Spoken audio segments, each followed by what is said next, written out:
It's the 10 to 1 podcast with your host, Brad Oman, featuring Ben Conowitz and Nate Laux. And here's the podcast. How'd you rate that one? I feel like Smoker's Voice did that one. Smoker's Voice. Yeah. It's the 10 to 1 podcast. It's the 10 to 1 podcast with your host, Brad Oman. Sweetheart, it's the 10 to 1. Is that What do you want? a very poor person, a poor man's Linda from Coffee Talk? I mean, it's more like Linda's husband, I think. I think you're being generous. Glenda. Glenda. Yeah. Yeah. Hey guys, it's the 10 to 1. The 10 to 1 podcast, a Saturday Night Live podcast where we recap and review new episodes of Saturday Night Live. And we have a new episode from this past weekend, the third in the latest back-to-back trio after two pretty disappointing episodes. I'll be the first to admit that maybe I was a little harsh about last weekend's Are you episode. ready to make a public I was going to say, did you listen back to it? YouTube comments, Twitter comments, Facebook comments were like, I talked to some what friends. is wrong I with talked to some Brad? friends who said maybe I was a little too negative. And And are those friends Ben and I? I was going to say, No, you don't trust us? I don't listen to your opinion, obviously, as given by the last episode. But here's the thing: I stand by my opinion, but I probably should have pulled back the energy a little bit. You acted like you were going to drive to his home and threaten him. Well, here's the thing: I'm not saying I won't, given the opportunity, but for the sake of the listeners, so I don't want to make it too hard to listen to. Yeah. If there's ever a worse episode, which will be pretty difficult, I will. I'll try not to be such a negative Nancy about it. You're still not ready to admit that was a better episode than the Woody Harrelson episode. Here's the thing I will reaffirm is I think that the highs of the Woody Harrelson are better than the highs of the Travis Kelce episode. There weren't and highs. I think that, but I think the lows are pretty well on par. I do also like the fact that you said I'd like to reaffirm when that was not your opinion last week. It was. No. It you was. were pretty much like, this is the worst episode I've ever seen. He's the worst host I've ever seen. Well, You were just shitting openly on He's everything. a pretty terrible host still, but we don't need to relive it because we have a great new episode to talk about. We have some milestones. I do want to get to some milestones before we get to the episode, though. So Nate just turned 50. 5 Timers Club? Nope. Okay. So this is the 750th episode for the SNL band leader. What is his name? Does anybody know? Lenny Pickett. Cheeky Smith. Lenny Pickett. Yep. Did you really not know? No, I forgot. He's been the band leader since G.E. Smith. Yeah, 1995. Longtime production designer Keith Raymond as well has been with the show since 1985. They celebrated their anniversary together. Here's a fun fact. I went on this Lenny Pickett trail of information because I'm really fascinated by him. He always seems so kind, quite frankly. Every time, he's in. By the way, the band leader, he's sitting back there during the monologue. Yeah, and so you just know his face, right? Yeah. You know him, and he's an easy laugh. Any monologue going on, he's back there smiling. What's really interesting as well is the band is typically sitting there during the cold open as well, behind they've set up the stage right in front of them. Yep. But anyway, he has no formal music training. What? Yeah, no formal. Did not attend high school past 9th grade. Wow. Did not go to college. Is that why they don't like him to talk? No, he's actually a professor, I think, at NYU now. Whoa. As well. And so, who hired him? Howard Shore, who was the musical director at SNL at the time. Hey, Brad, do you happen to know who is Howard Shore? Which film score he's most famous for? I do. Howard's End. Nope. No. A great film score, actually. I love this film score. Yeah, it's all 3 Lord of the Rings movies. Whoa. Won an Academy Award for him. Yeah, he's a big deal. Look at that. Yeah, so which I didn't know he was an SNL alum. Mm-hmm. He had been, I learned that in Live from New York, the oral history of Saturday Night Live. I wanted to drop some knowledge That's on pretty you cool. too. Yeah, 750 for Lenny Pickett. That's a lot. That's a lot. Yeah, good for him. Sounds like a good band name too. What, 750? For Lenny Pickett. All right, you guys ready to move on? Let's do it. We have a new episode hosted by Jenna Ortega, the star of the Netflix series Wednesday, a spinoff of The Addams Family. She's also been in the reboot of the Scream franchise, or I guess the legacy sequels of the Scream franchise. And she's quite young. She's only 20 years old. She's one of the younger hosts that has been on SNL. Not the youngest. I believe that still falls to either is it Drew Barrymore or Macaulay Culkin. Don't remember one of those two. I'm gonna say Drew Barrymore. I think it was Drew Barrymore. I think it's Drew Barrymore. But yeah, so Jenna Ortega, only 20 years old, and she's hosting Saturday Night Live for the first time. And she was accompanied by a musical guest in 1975. And we'll talk about that a little bit later. We're actually going to talk about the musical. Having some fun online experiences with fans of the 1975. Nothing negative, thankfully, but... So I listen to some other SNL podcasts occasionally. One of the ones I like to listen to is the SNL Standby Line. Standby Line. And they have a podcast. They go to almost every SNL. Jealous. They get in the line, and it's typically, what's interesting is they go to the dress rehearsal, and what's interesting about it is they can compare what didn't make it, what were the jokes that were different, right? These kind of things. I used to think that I would like to see the live show, but now I would 100% time after time choose the dress rehearsal. I've heard from my friend and colleague and big SNL coverage person, Mike Ryan, who has gone to a few episodes now. He said, if you get the chance, you should go to the dress rehearsal. He's like, sure, it'll be fun to be at the live show, but you'll see so much more at the dress rehearsal, and it's just a lot more fun. They said what was really interesting, though, is the dress rehearsal audience was dead.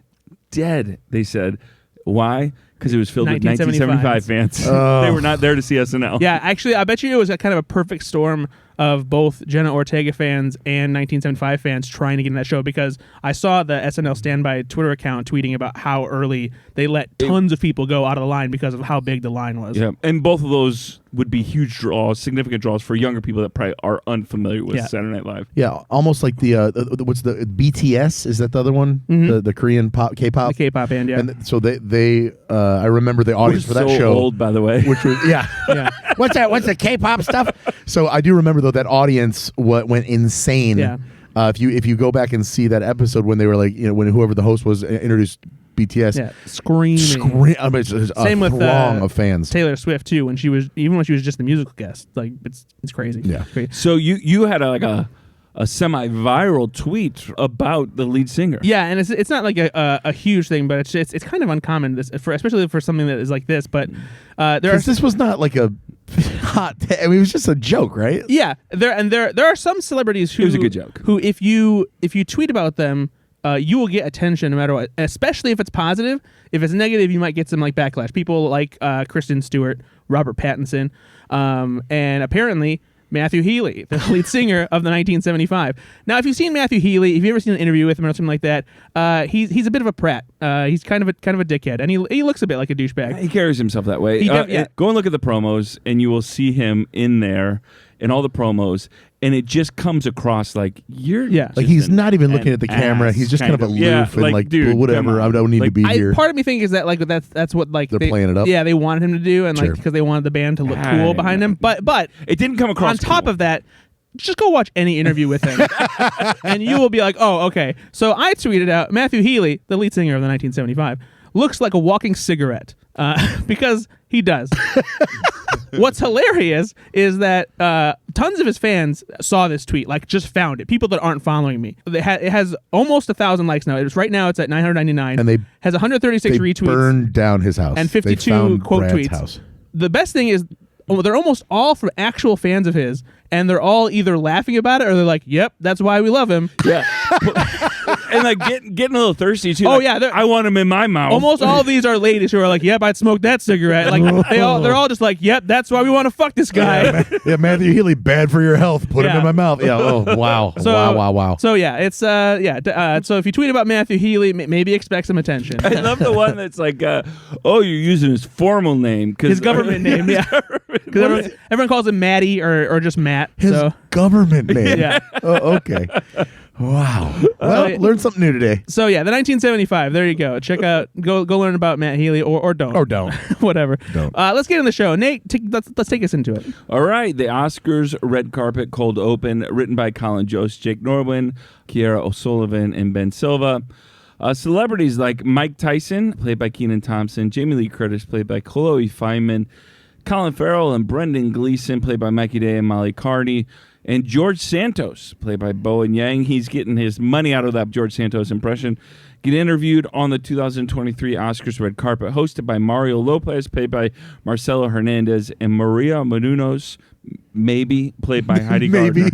we have talked a significant amount about we don't hate political cold opens, but we dislike a lot of the ways in which SNL has done it. The Fox News kind of stuff. This kind of went away from that. I mean, it brought in the Bowen Yang, George Santos a little bit. What did you guys think of this? It was timely. Obviously, the Oscars were happening the next night. Brad, what did you think? I thought it was okay. Better than most of the political, Fox News, punditry, press conference kind of stuff they do.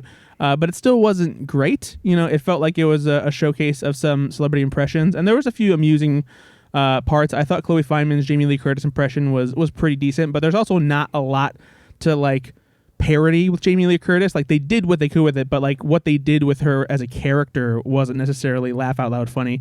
I thought the stuff with Colin Farrell and Brendan Gleeson was amusing, but it's a joke we've heard before. It's easy. Irish accents are they're pretty hard to understand and they mumble a lot. And Jamie Lee Curtis hasn't hawked yogurt for 10 years. But it's the one thing that I know, she but was so again, famous for a while. Don't even say that though. You don't need. Was to do it a that. good It was Jamie so Lee weird. Curtis impression? It felt like it was pretty good, honestly. It was good for I what don't she's know been what a doing. good It's been good for what she's been doing lately. Yeah. If you've seen her on any of the press tour for She definitely had the perfect energy and Yes. stage presence for it. It's kind of hard to do an impression of Jamie Lee Curtis's voice, but Yeah. she had the right vibe. Yeah. I like, the vibe was on point with that, and she's been super supportive of all the other nominees, and she's been very humble, and she's been very down to earth, and I'm just gonna wear slacks, and it doesn't matter, the Kirkland by Costco bit and all that. It was fine. George Santos as Tom Cruise, again, he is really milking that for all it's worth. The fact that they had the DraftKings thing in there was kind of interesting. It made me think, wow, this is going to go on for quite a while longer than a normal cold open, honestly. It was very significantly long. But because they broke it off and did that, I was okay with it because it wasn't at least it wasn't the same thing over and over again. Yeah.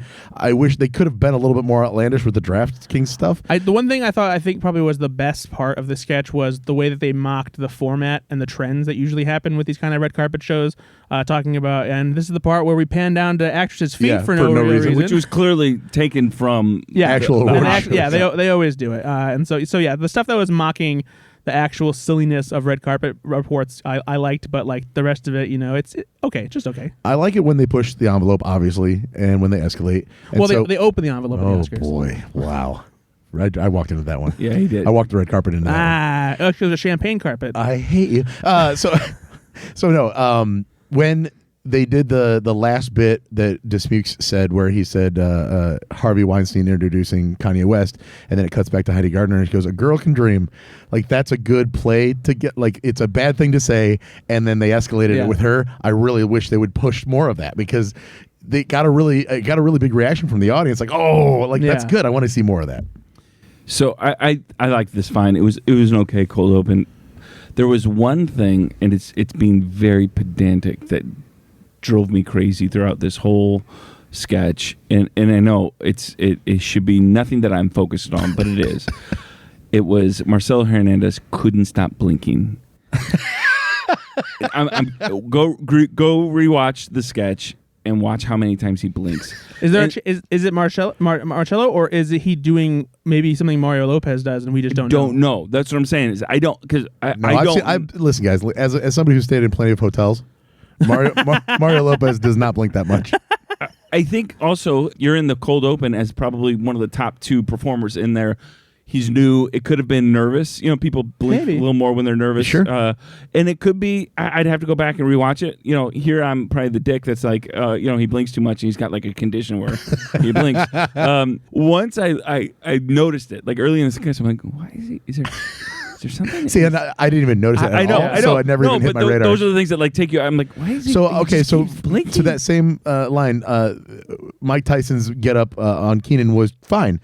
You can always see a little bit of where the hairline is, and when it's bad, this has bothered you a couple times. This one was okay, but they for some reason they have a real trouble blending his hairline. This isn't the first time where I've seen a noticeable change. This was okay. Similarly, the one thing that's always bugged me, and oh god, no, shit on that. There's no reason we should be shitting on this. No, this isn't for this sketch. This is, I don't even know if he still has these anymore. But one thing that always just kind of annoyed me, and I understand it's because it would be there's no reason to waste time covering it up again and again, changing it wig after wig. But Kenan Thompson either used to or still has, I don't know if he still has, those really thin a really thin like sideburn that went down the side of his face, and they would never cover them up no matter what character he was playing, and it always bugged me. All right, let's move on. Monologue by Jenna Ortega. Hosting for the first time, Jenna Ortega talks about starring in horror movies and what it was like to be a child actor. She had a cameo by former longtime cast member and Wednesday co-star Fred Armisen.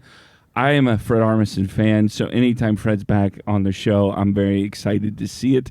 What did you guys think? We were a little nervous, right? Or at least Ben and I think a little more so than you were, Brad, that so much of the marketing for Wednesday has Jenna Ortega in a little bit of almost an Aubrey Plaza kind of awkward role. Yeah, and she even has at least an appearance presence that feels like Aubrey Plaza. Yeah, so much that the Independent Spirit Awards had them present together and made like a bit out of it. Yeah, and so we like Aubrey Plaza. I think all of us enjoy Aubrey Plaza. She's a great actress.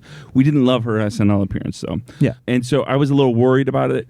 After the monologue, I wasn't as much. She seemed so much more affable, likable. I do feel like that you kind of saw her get more comfortable in the monologue alone, because she started off seeming a little bit wooden and maybe kind of nervous, but once she got into it and started getting the laughs and stuff, I think she loosened up, and you saw her suddenly feel a lot more comfortable. And as soon as the monologue was over, it was off to the races. Yeah, she was for 20 years old. My goodness. Yeah, what a competent and charismatic person. I love that they threw her commercial back out there and retooled it as a horror film. Like, that's a really funny bit. It gives her a little bit of time to kind of collect herself and kind of probably breathe a little bit too. Yeah. So that was a smart thing for the writers and the producers to do. But I like it very much. And they went with two monologue tropes, right? Yep. They went with the former clips, and then they went with the guest in the audience. The Fred Armisen. Yeah. One of the things that is funny to me is because she's so young, she's only 20 years old, this is the first time in a while where I can remember where they did a flashback clip, and the clip was a high-def, widescreen commercial. It's like, well, this wasn't from that long ago. This clip was from 2016. Yeah, so it's cool. Yeah, but she was young and adorable, of course. She was a child star. She's been acting for a long time. I didn't know that. She was on some Nickelodeon stuff. Okay, a Nickelodeon or Disney person. Yeah, like actually, that. I just learned this when I was looking stuff up, because I was wondering how much work she did as a kid. She played the vice president's daughter in Iron Man 3. So keep an eye out for very young Jenna Ortega. There you go. If we ever play Last Man Standing or whatever we call it now on our other podcast, Go Flicks Yourself, a movie podcast, I will absolutely keep that in the bag. Yeah, because we'll definitely play Jenna Ortega, who has been in 6 movies. It'd be fun. All right, School vs. School. Teachers and their star students, Jenna Ortega, Mikey Day, Punky Johnson, Michael Longfellow, Molly Kearney, and Marcelo Hernandez team up on a game show. Kenan Thompson is back to hosting. Obviously a play on like a Meyer brand X-Men. What'd you guys think of this?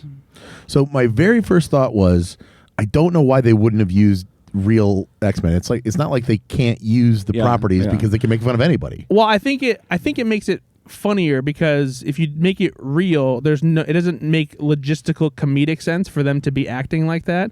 And like, sure, they've used real characters and made them not like that before, but in this case, I don't know. To me, it made more sense for it to be more generic, so that they're not, you're not expecting them to play into anything you already know about those characters either. Because if you have Colossus up there, let's say, right, then you'd have to be okay. Well, I need an accent. Exactly. Yeah. I do have somewhat of a nerdy nitpick when it comes to the character choices, but it's stupid. And we want to hear it. Well, so that's the only thing we do well. Tell us how it ruined the episode and that you hate her for it. They dressed Jenna Ortega like Rogue. Yes. From the X-Men comics animated series, but they gave her essentially the powers of Jean Grey. Like, just make her look like Jean Grey if you're going to give her. Well, you can't say like, oh, I don't want her to look like anything, or I don't want her to have a specific thing they're going for. Of course, I'm just saying. Of course, you can't have it both ways. But if you're going to give Professor X a bald cap and a suit and a yellow wheelchair.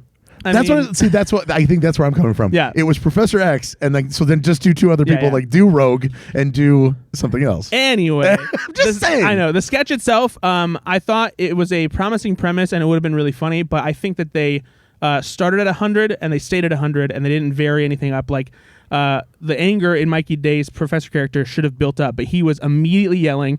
Jenna Ortega's character was also immediately on defense and yelling, and I just felt like it was one note the whole way through. I would have liked to have seen some escalation, some evolution of the bit. Some mutation. I did laugh because I thought the way Mikey Day yelled was pretty funny. I did like Molly Kearney's bit because they smash the podium, and that was a funny physical bit. But otherwise, it just felt like it didn't live up to the potential that there could have been. What do you think, Mr. Nate? Yeah, I think I agree with a lot of what you said there. There seemed to be, sometimes there are sketches that just, you don't know why they don't work for you as well as they should. This was one of them. There was nothing wrong with it. There was nothing wrong. And I had a couple times where I did laugh. Yeah. I never got the center of the humor in this sketch, right? There was Mikey Day kind of, yelling, and which was funny, but Mikey Day can yell in any sketch and I'm going to laugh. Yeah. Punky Johnson putting on the wig after she gets in having the blood, that was kind of funny, but it never felt to me like it should have. They were doing a lot of things. Yeah. But it wasn't a very strong narrative from like beginning, middle, and end. They weren't really telling a story there. So it was hard because, again, when you start off at an 11 and things happen, but it's not really going anywhere because it can't go anywhere because you've already peaked at 30 seconds in. And that's again, tough. We're idiots. We don't know how to write sketch comedy, but not at all. I don't know if bringing in more of Molly Kearney's character would have helped a little bit. I was waiting for them to do something, right? They're standing there, with a huge arm. Yeah. And I'm they, like, they do break something. the table, but Also, I liked when they broke the table, the dust comes down, and Keenan almost broke because it kept happening. Yeah. And he was like, "Oh, okay, enough with that then." Like that was good. I think I would have appreciated it more if they leaned more into the humor of like them being out of touch as a school and like not knowing failing, not knowing anything, because and they did do that once, but then the rest of it was just about the anger between them and then using their power. There was stuff there that didn't really need to be about the powers, right? Like the fact that he explains where the school is located on like 10,000 acres and it's hidden and like it's a Victorian mansion. That was a very funny start to something, and it kind of went nowhere. So to your point, Brad, again, SNL standby line, I'll steal some of their stuff again. Go listen to their podcast. If you're an SNL fan, it is a fun podcast to listen to. They mentioned in the run-through, in the dress rehearsal, this was a longer sketch, and there were more of those where I think she says, she answers one of the questions, who is it? And I forget what she says, Troy. Or I forget what she says one name. Yeah, like I can't remember what it was. There was another Toby. Character Hamlet, and it was supposed to be Toby, which is not there was another one of those in the actual dress rehearsal, and so it plays a little bit, I think, higher on the. They're really good at superhero stuff, but they're really dumb. Yeah. Or just not school smart, right? Maybe that would have saved it a little bit if they had another. I thought the sketch was long enough. That's the odd thing, though. I thought the sketch was long enough. Well, and when you have a longer sketch that will build, and then you have to cut it, and you lose some of that could be problematic for a sketch for sure. Yeah.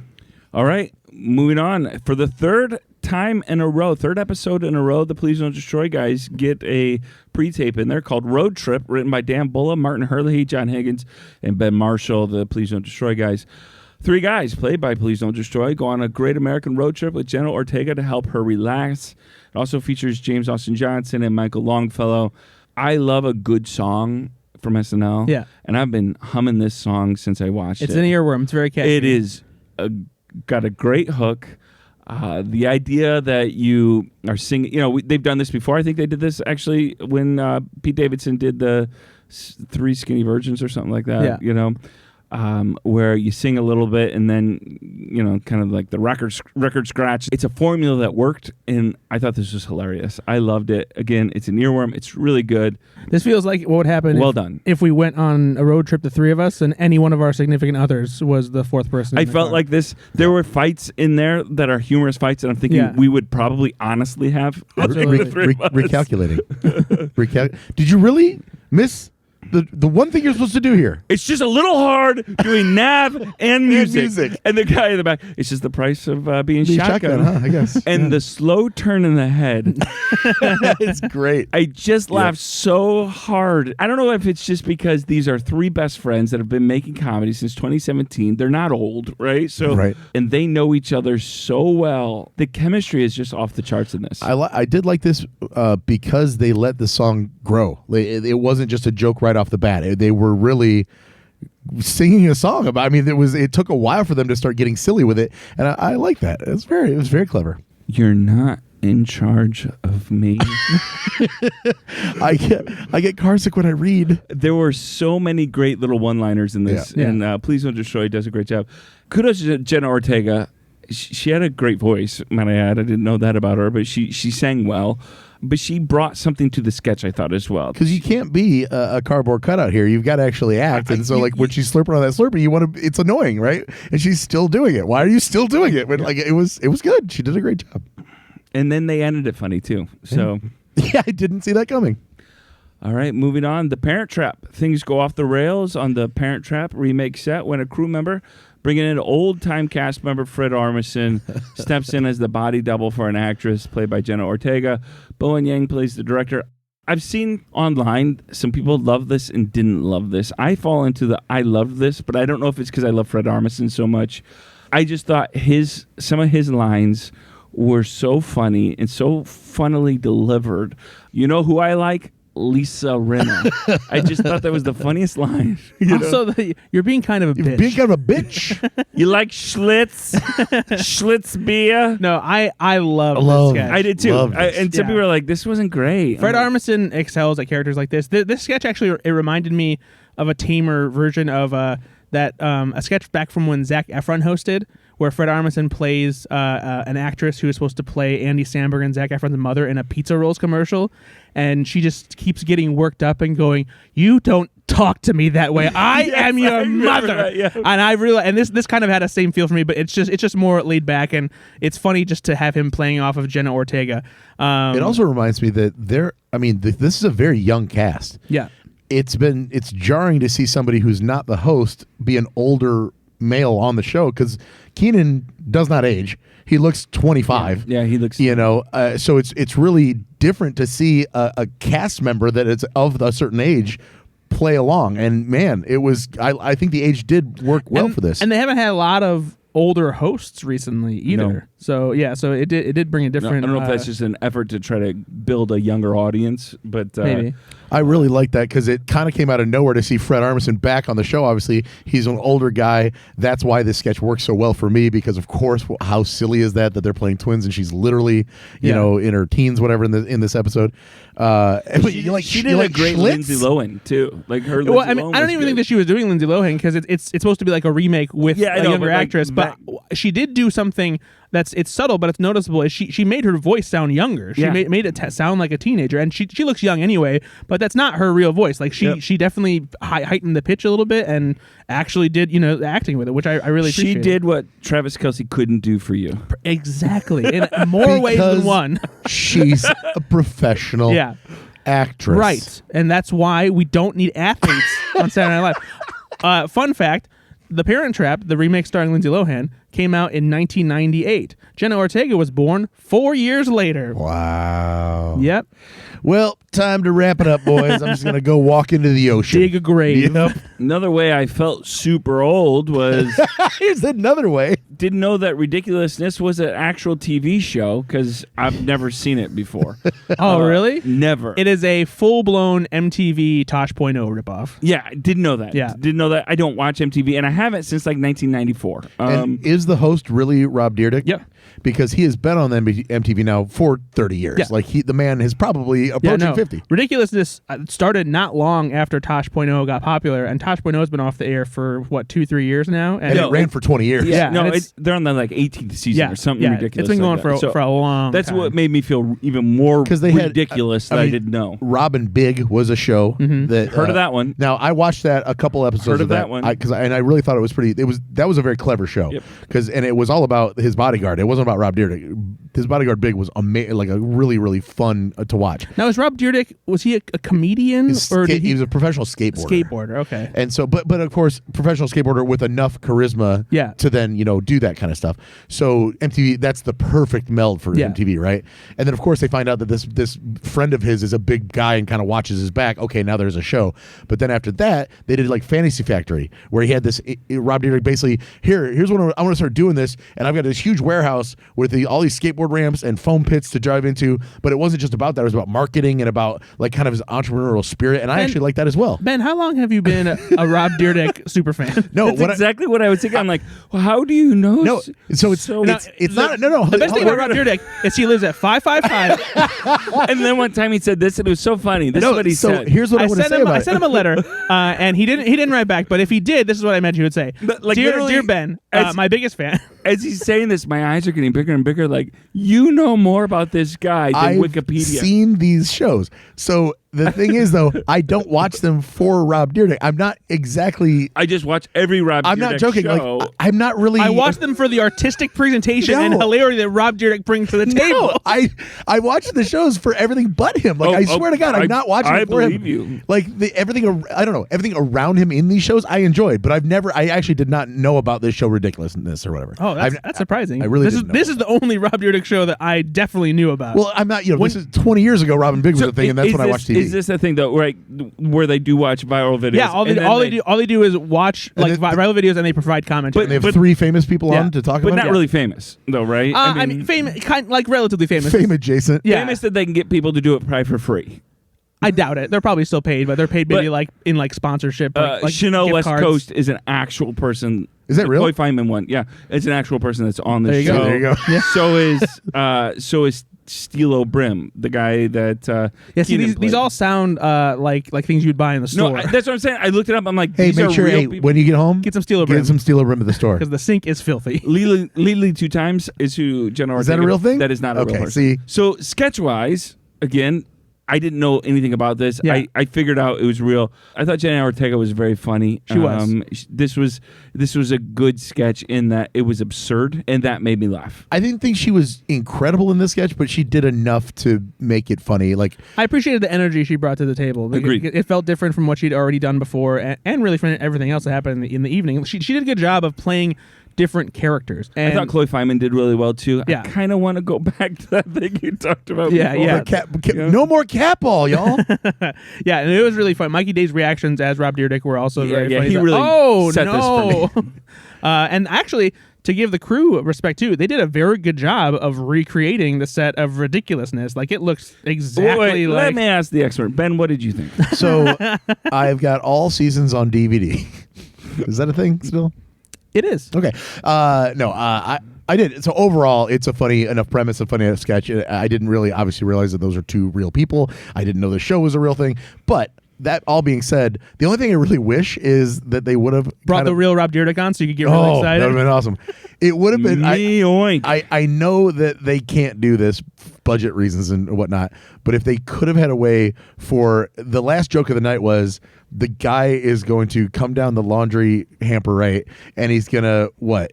The joke was she thought he was gonna stand up, and it wasn't a joke. It was like everybody's like he's gonna fall down or he's gonna smooth sail. And get a text that his mom died. Exactly. I wish they could have cut to. And like, all right, well, let's take a look at that clip. And it would have been Fred Armisen coming down the stairs and standing up like, oh, my mom died. Like, that would have been great for me. Obviously, budget constraints, blah, blah, blah. But overall, yeah, it was fine. I didn't love it, didn't hate it. It was fine. It was enjoyable. I liked it. I wasn't like over the moon for it, but I thought it was funny. All right, pre-tape, Waffle House, written by Mikey Day, Shooter Seidel, Brian Tucker. A couple played by Jenna Ortega, Marcelo Hernandez, has a serious conversation about their relationships outside of the Waffle House. It also features a Mikey Day, Heidi Gardner, Molly Kearney, Devin Walker, Egon Woden, Punky Johnson, Andrew Dismukes, and Keenan Thompson. I'll let you guys go first on this one. What did you think about it? Let's start with you, Ben. I loved it. If you watched this sketch the whole way through and it cut to the part where Punky Johnson shows up in a wheelchair and then the wheelchair itself is shown hitting the wall by itself with no Punky Johnson in that. If you didn't laugh at that, we are no longer friends. Yeah. That's a very, very clever, fun gag that should make you laugh. And that this sketch was full of those. Obviously, it's everything going on in the background, but the ridiculousness is happening everywhere. No, ridiculousness happened in the sketch before. But there also the boring talk between the two of them. That's every high school drama movie you've ever seen or whatever. Like it was really every well Friday done. Night It Lights, was it was very well done. I really liked this sketch. very well done. Just also in the execution, it was a beautiful looking pre-tape. It's wonderful, silly as it is and to say. And it required so much like perfection as far as the timing and how it's shot and like the sound. Also, and balancing both all the dialogue. The light people that have to like light all the. I mean, because you're outside at night. Your eyes are trying to focus on multiple things at a time, and so to get you to focus on the right things is great direction, great lighting. This sketch is incredible for a lot of reasons. I think that it's going to go really under-recognized for the technical proficiency of it. Yeah. I think we're going to sleep on that aspect of it. Wow. Just all forces had to come together and make this good, and it was great. Yeah. I mean, and there's just layers to how well it is, because like what Jenna Ortega and Marcelo Hernandez are saying in the foreground feels like a Riverdale, Dawson's Creek kind of show. But then you have so much going on in the background, and you can still hear just enough of it for it to work. And this is one of those instances too where it feels like this is maybe an idea that like they were sitting on for a little while, or it took them a while to like polish it, because I'm willing to bet this was inspired after that viral Waffle House video of that girl deflecting that chair like she's a superhero. Even though Waffle House fights are kind of evergreen territory at this point. From what I understand, and people commenting online, like this is what happens at Waffle House. Like, this fights is what. Yeah. And so I didn't mind that like it didn't feel timely necessarily, because like again, Waffle House fights happen a lot. But like just the way it unfolded, there wasn't anything specific about it that cemented it as a reference to any specific like viral video that you might have seen online. And just the way it all unfolded. The physical comedy was great. Molly Kearney tackling people and body slamming them. The wheelchair bit cracked me up. My God, dude. Just perfect cutting for that, and like just the way it played out was just this was an excellent sketch all around. No, it was fantastic. A little more timely than the Bodie McBoat-faced sketch. 100%.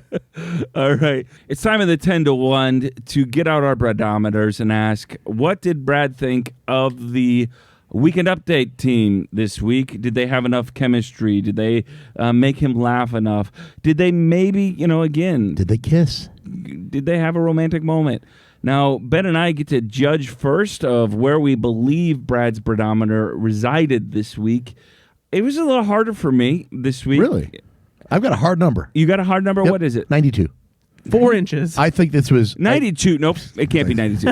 I thought this was an all-time high because of a few factors. I thought that this was I thought that it really... I mean, they directly spoke to one another.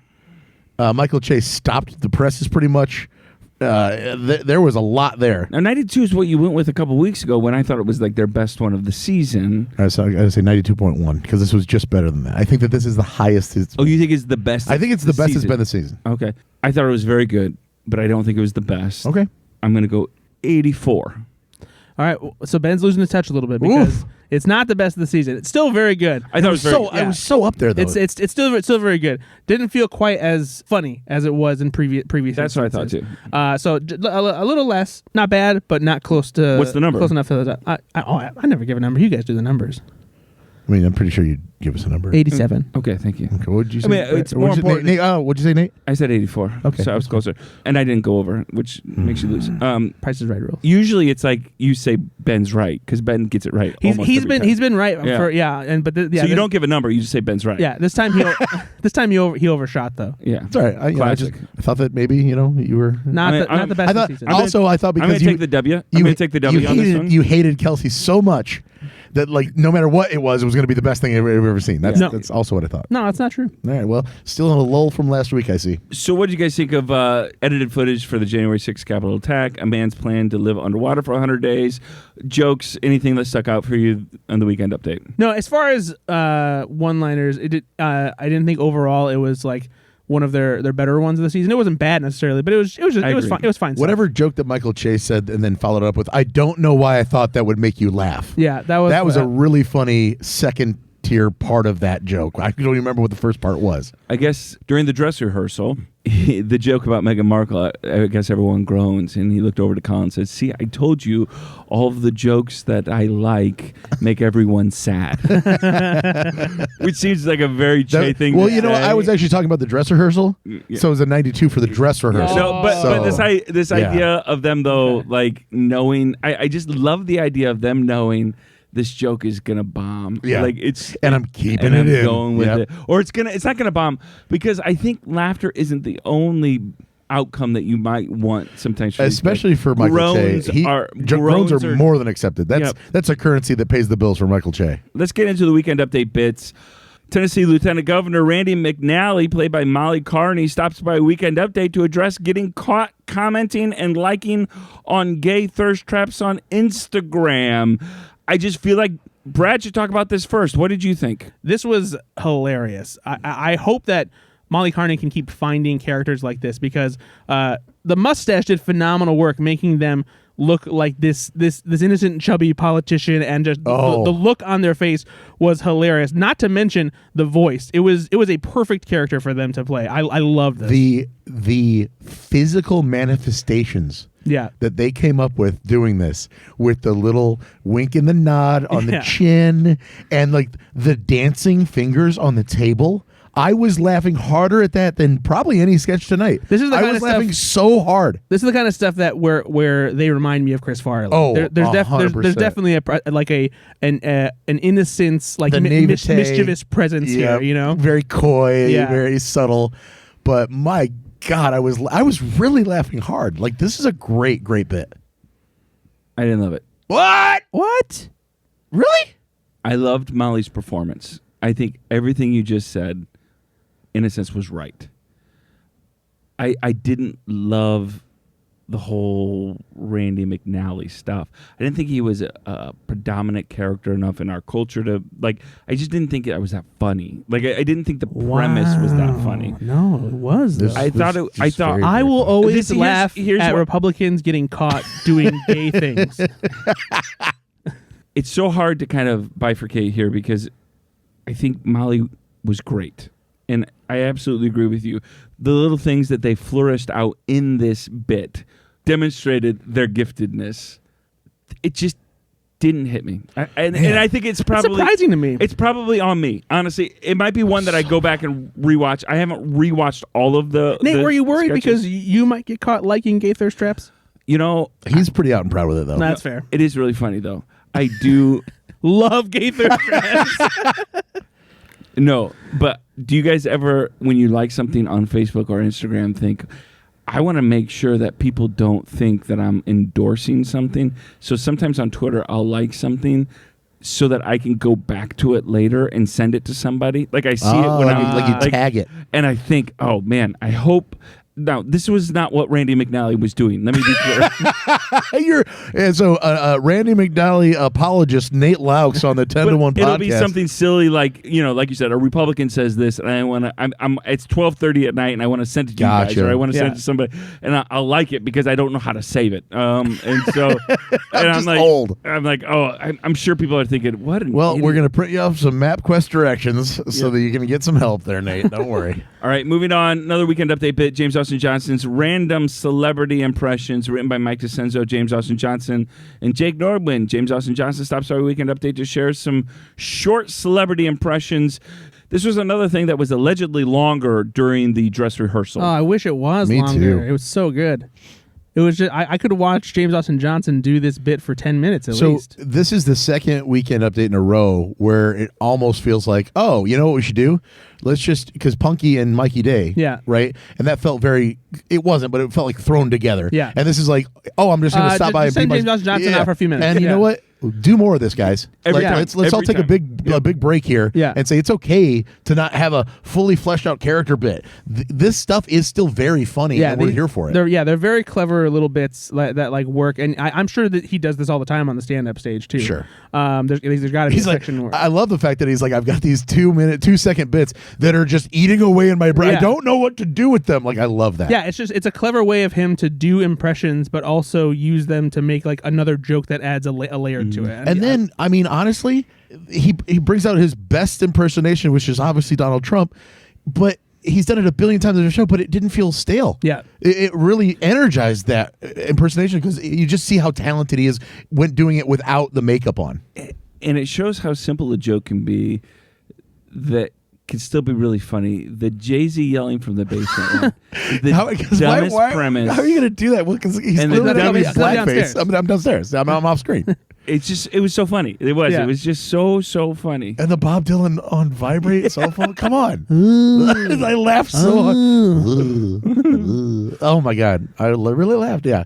He's a talent. Moving on. Exorcism, written by Martin Herlihy, John Higgins, Ben Marshall, Ego Nwodim, and Will Steven. A woman, played by Ego Nwodim, helps exorcise a demon from a daughter, Jenna Ortega. Also features Andrew Dismukes and Chloe Fineman as the parents. James Austin Johnson as the priest, and Kenan Thompson as Frank. Also, Kenan Thompson hits his record-extending 1,600th SNL sketch here. Wow. Jeez, oh, Pete. Wow. 1,600 sketches Wow. he has been in. What'd you guys think of this one? I thought it was great. You thought it was great? I did. I really I thought it was liked fine.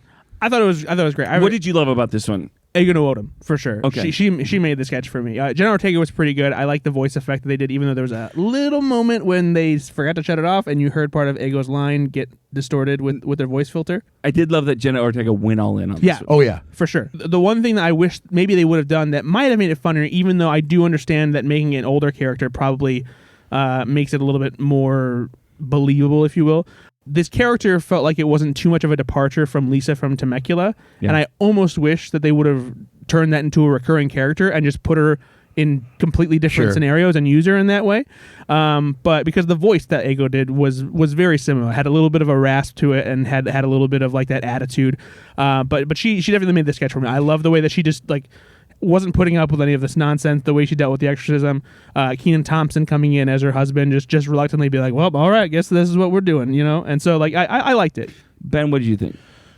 From I get what they were trying to pull off with the technical aspects, everything from the voice modulator to you could hear the hydraulics of the bed, like, which is just, it just really takes you out of the sketch, because if it's just supposed to be a levitating, That's how demons sound, man. yeah, all I heard in the background was like, ding. I'm like, okay, I guess they couldn't find a way to do that. That was just really strange to me. That Tell you what, Ben, you do the audio on the show and you fucking figure it out. Listen.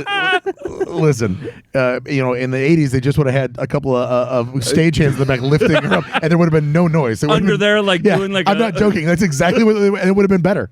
We don't put people in danger, Ben. Whatever. I'm just saying that sometimes technology is a little too much for this. Like, just do it the old school way. But I also didn't love the dummy at the end with the spinning head. Like, I just thought that was a lazy way to end it. I thought it was actually pretty funny. Did you think it was funny? Because I thought it was cheesy. No, it was cheesy, but that's what made it funny to me. Is I like that they were just like, yeah, we're just gonna do this. Funnily enough, even though like it's clearly a dummy, I will say I went back and I paused it. The sculpt on the face for Keenan's face is pretty dang good. Because normally when they do dummy heads like that, there's something about it that doesn't make it look human. Like it's clearly lifeless, But there was something about this particular sculpt where it genuinely looked like Kenan Thompson. It didn't look like a fake dummy head necessarily in the way that they usually do. It was fine. Final sketch of the night, Jingle Pitch, written by Andrew Dismukes and James Austin Johnson. Lawyers, played by Jenna Ortega, Bowen Yang, Chloe Fineman, and Devin Walker, enlist help from a local band, played by Andrew Dismukes and James Austin Johnson, to come up with a catchy jingle for their law firm. Bowen Yang hit his 200th sketch on this sketch. I would like to point out right away that James Austin Johnson and Andrew Dismukes are not Jason Sudeikis and Tim Robinson, because Round Ball Rock is this sketch done 10 out of 10. And this sketch was 4 out of 10. What? It was fine. No. It was fine. Did you like this? Yeah. It was fine. I immediately thought of Round Ball Rock as well. And don't get me wrong, that is a great sketch. I love that sketch. It is hilarious. It always cracks me up. But this was different enough, and I thought that the music approach to it, and not to mention Bowen Yang's character, was what made it hilarious. Was great. The whole. So were Andrew Dismukes and James Austin Johnson. They were good. They were good. There was one thing that took me out of the sketch. What was it, do you think? The one thing that took you out of it? Yeah. Jenna Ortega. It was a Brad pedantic thing. She's too young to play that role. I thought that immediately. I was like, she's not a lawyer at this office. So you're like 5'1" and 20 years old, and you look 18. Yeah, and they tried to give her like a woman haircut wig, but it was like, would it have been better if Bowen would have been like, we were there with our child prodigy lawyer? Yeah, almost probably would have been funnier to say it, because I'm like, okay, you're clearly trying to play. I will say the parts I really laughed at hard were when he just like, I want to get dacked up, like he's taking it so seriously. That was really funny. I just thought that there could have been more. I don't know. I guess maybe I'll need to watch it again, because the two entertainers just didn't really do it for me. I'm sorry. I apologize, Brad. They didn't do it for me. I love the song for the phone number. It was so. It was kind of catchy. Yeah, Actually. at the very end, it was very catchy. The last version they did, it was hilarious. I love the way that they sang it, and yeah, I thought this was very funny. Not as good as Round Ball Rock. Round Ball Rock is one of my favorite sketches from the Tim Robinson era. It's really up there for me all time. Like This I really for me love Round Ball probably Rock. would have been better if Travis Kelce was in it. Oh boy! It's the time of the show where we get to talk about our favorite sketch of the night, or we could talk about our MVP. What do you guys want to do first? Let's do MVP. Who is your MVP of the night, Brad? That is a good question, and I forgot to think about it. I'm actually not entirely sure. So give me a second. All right, Ben, let's start with you. Who was the MVP of the night? I'm gonna go Molly Kearney. Why? That was a very, very. First of all, this is the first time I've seen them in multiple sketches. Yep. And they held their own the entire way. This late in the game to have your first Weekend Update appearance would make me nervous if I was on the show, and this was my first time to shine, even though I had been waiting for this long, and they crushed it. So for that reason, I think that they really deserve it. Going through the sketches real quick, Molly was in the cold open. They played Brendan Gleeson. They were in School for School playing, I don't know, Brickbone or whatever it was, Power Fist. And then What else did they do? Waffle House. They were in Waffle House. Yeah, they And did some then- exceptional body slamming Yes. in Waffle House. Randy McNally. Yep. And right there, that's enough for me. If that's all. Yeah, four that they were in. you know what? After hearing, because I had forgotten a couple. Yeah, while thinking about that, Molly Kearney gets it for me too. Just read my coattails. That's fine. That's no big deal. You don't wear coats. I know I don't. Nate, what do you think, buddy? Who's your MVP? I couldn't figure it out either. It was hard. I It was almost pretty varied this episode. I almost gave it to Jenna Ortega, not because I thought she was like the best host in the world. She was very good. Yeah. But because I couldn't figure it out. I do think I'm going to go off your coattails because No, I it's think fine. you've convinced me. I think you're right. Absolutely. Yeah, it makes I sense. think Molly also getting Molly on Weekend Update was a great feat because they needed to be on there. And I want to see what they can do, and you can't know anything about a person or how they perform unless you give them opportunities. You got to have those shots.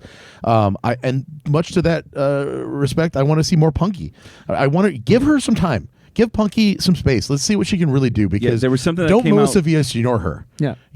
Give her some actual opportunities. Melissa Villaseñor at the end of her career had more opportunities, and I will say she screwed them up. Like she really flubbed her lines a lot. It was hard to watch sometimes. Punky hasn't ever really screwed anything up. I just haven't really seen a lot of her.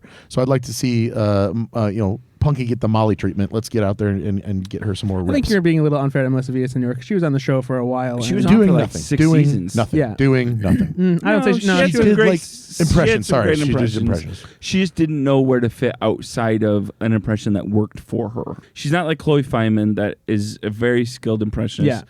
but also can play mom. She's or just like, not a good you know, actress. That's the like- problem. She's a stand-up and she does impressions, but she was terrible in live sketches. I don't know about I wouldn't that. go that far. I will. I don't think you're totally wrong. I think you're right a little bit. I think I just Chloe don't- Feynman could be an actress. I'm not sure Melissa Villaseñor is. I think Chloe Feynman in a few things in small roles, and I would say that she's just about as good an actress in movies and TV shows as Melissa Villaseñor was on Saturday Night Live. Except Chloe Feynman doesn't screw up her lines constantly. Well, I mean that's not constantly. Yeah, it wasn't constantly. You were like you're turning her into Travis Kelce. I'm not though, and because that's- she constantly flubbed her lines. she didn't constantly way- flub her lines. You're remembering like the most recent bit before she left the show. She had 'Cause that's the only time she had ever like got a any reps. bad sketch or two, and Yeah, but that's not how her overall presence. She'd been very funny on the show before. And there's a doing reason she was impressions. there. I get but it. I do agree. She never found her niche, even being on the Yeah. show for 5, 6, And that 7 can be years. hard on Saturday Night Live, though. Like even if you stay there for a while, it can be hard to really find a groove. And I'm sure she kept Ellen trying. Cleghorn could never find her. Even though I remember Ellen Cleghorn's sketches, Yeah. she never could find the thing that she wanted to do Yeah. on the show. So leave. 6 years is too long. Sorry. Hey, Brad. What got into you today? All right. I liked this episode, and I Yeah, think final thoughts of this the- episode before we get into the next. Yeah, No, what- the Waffle House, my favorite sketch. Yeah, favorite sketch was Waffle House for me too. Guys, just on my coattails over here. I wrote a review but that it's not said mine it though. first. It's not mine. Oh, what's yours? It's American Girl doll. Nope, Road Trip. I loved Road Road Trip Trip. was Road very Trip. funny. I love Road Road Trip. Trip because again, it's a great song. What was too. your It's- favorite live I add- sketch, Brad? Favorite live sketch? Yeah. If we're because I know we kind of The picked the. The Parent Trap for me. Parent Trap. Oh, okay. What about you? Followed closely by Jingle Pitch. Yeah, no, all those was again. They were all fine. I laughed a lot here and there, but yeah, Molly on Weekend Update was my favorite. What do you think was the worst sketch of the night? I think it was On an episode that I thought was pretty great. Yeah, I think it was the red carpet sketch, and not because I thought it was terrible. For an episode like this, I cold thought open? Yeah, I thought it was decent, but it wasn't the best of the night, and it was the worst. See, one I still thought episode. that was better than the X-Men sketch. It was close for me because I agree. I still laughed during the X-Men sketch, and I liked the premise, and there was some good stuff in it, but the cold open was longer and didn't make me laugh as much. It was too long. I laughed really hard when Bowen Yang's exit line. I'm gotta go be everywhere all at once. Like I thought that was a really clever line to end on. I like that a lot. All right, we're going to be Okay. on a break for a little while, but they Good. Maybe Brad can calm down his Travis Kelce. Oh, hate. No. I'm already calm. No, I know Brad's excited calmer about than this, you are right now. this calmer next than you are host right now. because we're both fans of her show. Who's hosting next? Yes, we have Quinta Brunson coming on April 1st. No fools here. Maybe April 1st. It's April 1st. Well, I think the show will still go on. There is an editor's strike that might happen. I think that would probably only impact the potential of pre-recorded sketches. Okay. But we'll see. I don't know. I feel like they'll Hopefully they'll work something solve out it before then. Yeah. But Quinta Brunson, for those who don't know, she is the creator, executive producer, and star of Abbott Elementary. great show. I love it. Hilarious show. Very, very funny. You can see it on ABC right now, and it's available to stream on Hulu. I recommend watching it. It is a very, very funny show. She is great on it. And I was hoping that they were going to get her to host this season because she's riding a pretty big wave because of that show. She's won an Emmy and a Golden Globe, and it's a big deal right now. So it's good to have her on. She also has talked about her love for Saturday Night Live, right? Yeah. She actually, I think, tried to get on the show. So another person that has really Ooh, maybe we'll loved- see. Did she ever audition? Maybe we'll get to see I don't the know tape. if she did or not, I but don't the whole sketch comedy thing, like she just loves. She's always loved Yeah. comedy and always wanted to get into comedy. Did she ever do any stand up or anything? I'm not sure if she's a stand-up or not. I think she might be an improv. I feel like she was. sketch Yep. comedian. If you do want to see more of her too, she does have a recurring role in History of the World Part 2, which is also on Hulu. So we'll be on a break, but you can still find us. We are online. You go to the 10to1.com and you can find our Facebook and our Twitter and things like that. Or listen to our weekly movie podcast, Go Flix Yourself, if you want to hear more of our nonsense. Every week, yeah. But just about movies. A lot more swearing. Yeah. What are we going to talk about this week on Go Flix Yourself? Do you know? The movies we've seen, the trailers that have come out. but what trailers? Anything good? I haven't picked them yet. Can we talk about the Little Mermaid one or no? Sure, buddy. We can, whatever you want. Yeah, it seems A fun. whole new world. Wrong show. Not even Little Mermaid. You embarrassed yourself. Wow. I was just joking, guys. I love you both. No, you just don't even know anything about Disney songs. You know, Brad, where can people find you? You can check me out on Twitter at Ethan_Anderton, where I'll be making fun of Matthew Healy. You can Trying to desperately go viral again. you can also find me. he looks like he still looks like a cigarette, right, guys? Did you hear me say it? Did you hear me say it? I said that. That was me. I'm gonna start saying it about everybody. Hey, Ben, we should literally just copy and paste that. I'm gonna quote tweet it. I'm gonna quote tweet it, and I'm gonna say, "Oh, I saw him from behind. He looks like a cigarette butt," and I'm gonna go viral. This is fucking terrible. But slashfrom.com, where I come up with some fun ideas and occasionally write things, but do a lot of editing of Yes. other people's work, and you can also just find me fucking around everywhere. You can comment on our Facebook page when we release stuff, and you comment. We do read it. We do appreciate it. We love it. Always makes my day when I get to hear somebody who didn't like, whatever you guys want to put out Every there. negative thing you said about Brad from our last episode, Ben and I love. And I read, but just trust that we read every single comment. We promise. All right. Well, thank you so much for listening. We're going to be back in a couple of weeks. April 1st, new episode. Be good to yourself. Be good to others. Travis Bye. Kelce sucks. Bye.